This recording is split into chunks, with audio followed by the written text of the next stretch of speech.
Cameroon Bandou, Africa Bandou, through the world Bandou.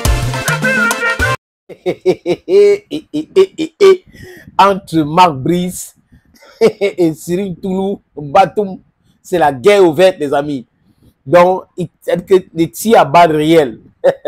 Les amis d'hier, qui sont devenus les ennemis d'aujourd'hui, ils se regardent en chien de faïence. L'autre regarde l'autre, avec beaucoup de méfiance. Qu'est-ce qui s'est-il passé? Qu'est-ce qui s'est-il passé? Marc Brice, c'est comme un bébé. Il arrive dans un pays. Il trouve les citoyens dans ce pays-là. Et il pense dans sa tête que les citoyens de ce pays-là se détestent au point où ils peuvent se vendre pour lui. Donc nous sommes à l'époque coloniale, où il y a des esclavages, après l'esclavage, la colonisation. Donc il pense que c'est toujours comme ça. Et pourquoi je le traite de bébé? Parce que ce n'est qu'aux enfants qu'on peut dire, personne n'entre, personne ne sort, ils vont prendre ça au sérieux. Sans savoir qu'il y a des évolutions. Que dans cette évolution-là, les choses changent. C'est pour cette raison qu'on parle de l'évolution. Et les choses ont changé entre-temps. La pression monte d'un cran. Et les gens qui l'ont utilisé hier sont en difficulté aujourd'hui. Je ne sais pas comment on parle en Wolof.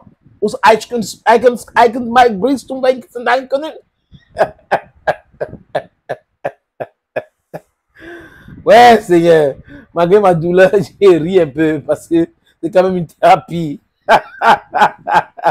Cyril Toulou, toi aussi, tu ne pouvais pas parler avec un peu de bémol, un peu de douceur à Marc Brice. Tu sais qu'il aime être flatté. Il fallait flatter son ego. Parce que la façon que tu as parlé à Marc Brice, là, c'est la brutalité. Marc Brice a pensé, non, oui, moi, je contrôle la tanière. C'est moi qui contrôle la tanière. C'est moi qui décide. C'est moi qui décide. Je suis celui qui décide. Et tu lui avais dit, c'est la dernière personne. Quand tout le monde va t'abandonner, c'est la dernière personne. Et c'est ma signature. Le mec n'avait pas compris cela.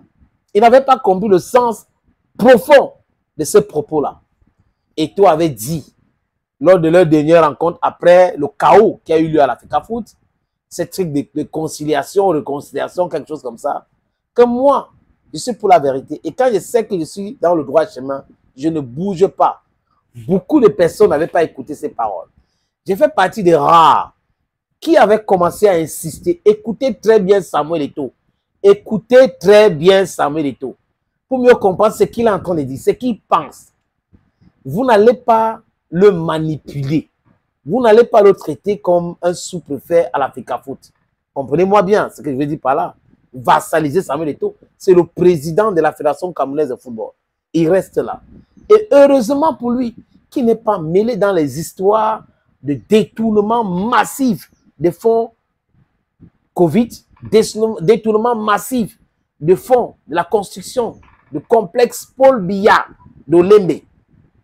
J'espère que vous vous rappelez, ce stade-là, avant la construction, on parlait de complexe Paul Biya d'Olembe. Et personne ne se pose la question. Pourquoi aujourd'hui on parle uniquement de stade d'Olembe, stade d'Olembe? Parce que des gens ont décidé de détourner l'argent. Et ils ont retiré le contrat de façon abusive à Piscini et Magui. Les gars ont porté plainte. Et c'est de nos autorités publiques aujourd'hui que les caisses de l'État sont pratiquement vides, c'est au rouge. Donc, demander à l'État camerounais de payer 226 milliards, c'est criminel. Donc, les gens se posent la question. Pourquoi on paie cet argent? Qui a fait ça? C'est les mêmes gens qui ont torpillé le projet. Et c'est les mêmes gens qui demandent aux Camerounais d'être des patriotes, d'aimer le pays. Donc, l'amour pour le Cameroun, c'est de soutenir ceux qui mettent la main dans la caisse de l'État et spolient l'État. Voilà que la pression est de leur côté aujourd'hui. Et Marc Brice ne s'est pas rendu compte que ces gens-là sont sous pression. Nous sommes dans une année électorale. Et les gens veulent, le système veut l'argent. Vous voyez un peu, il faut de l'argent. Mais, qu'est-ce qu'on fait? Il veut de l'argent. Qu'est-ce qu'on fait, les amis, en réalité? Ils ne vont pas continuer à accepter, avoir des problèmes de trésorerie et tout ça. Et les gens qui soutenaient Marc Brice ou qui voulaient remplacer Samuel Eto'o fils par une normalisation sont en difficulté, sont aussi concernés par ces élections-là. Et ce sont ceux-là qui ont recruté Marc Brice. Marc Brice ne s'est pas rendu compte. Et Cyril Toulou était obligé donc de lui dire ses vérités. Monsieur, il faut de l'apaisement maintenant. Si vous n'êtes pas d'accord, vous pouvez démissionner. Et parce qu'il était celui qui était prompt tout le temps à faire le chantage. Je vais partir, je vais démissionner. Si on ne fait pas ci, si on ne fait pas ça, si on ne fait pas, je vais démissionner. Mais Marc Brice, aujourd'hui, on lui a demandé de démissionner. Lui, il veut démissionner, il veut partir. Lors d'une séance d'entraînement, il n'était pas là. Marco Brice n'était pas là. L'information est partie à Yaoundé, donc au palais présidentiel. Et le ministre a vu une convocation pour venir s'expliquer. Et donc, M. Batum, Serigne Toulou, n'est pas allé là-bas rigoler. Il est allé défendre les intérêts de son patron. Et Marc Brice a essayé de vouloir contester quelque chose. C'est pour cette raison qu'il aurait employé la brutalité pour que Marc Brice puisse comprendre qu'il est au Cameroun et au Cameroun, il y a les autorités. Quand on lui parle, il doit suivre. Ses patrons sont là. Et Serigne Toulou a dit à Marc Brice, Marco Brice, ton patron, c'est Samuel et ton fils. Tu n'as pas deux patrons. Si ça ne t'arrange pas, il est temps de Froucam. Donc la guerre ouverte entre Marc Brice et Serigne Toulou. Quand Serigne Toulou passe, Marc Brice regarde. Je me fait des choses qui ne sont pas bien. Et Moununga, mbote na bino boso, mbote na bino boso, malengiyo, na lingiyo.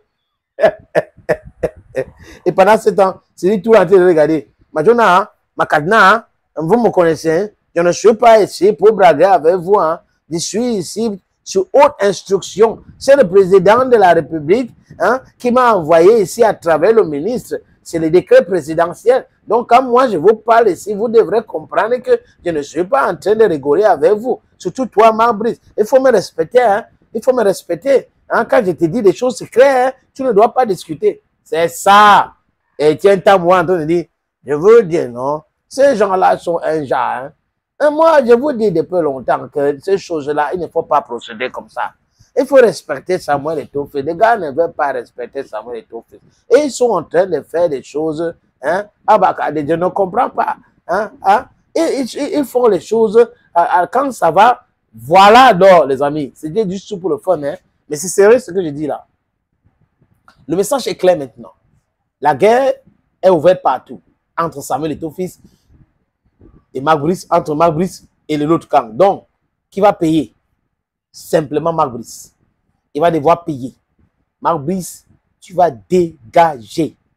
Je répète, tu vas dégager. C'est simple à comprendre. Voilà, tu commences à écrire, je vais rencontrer le président. C'est vrai que depuis que je suis là, on ne se rencontre pas parce que nos calendriers ont fait ceci. Et toi ne veut pas te voir.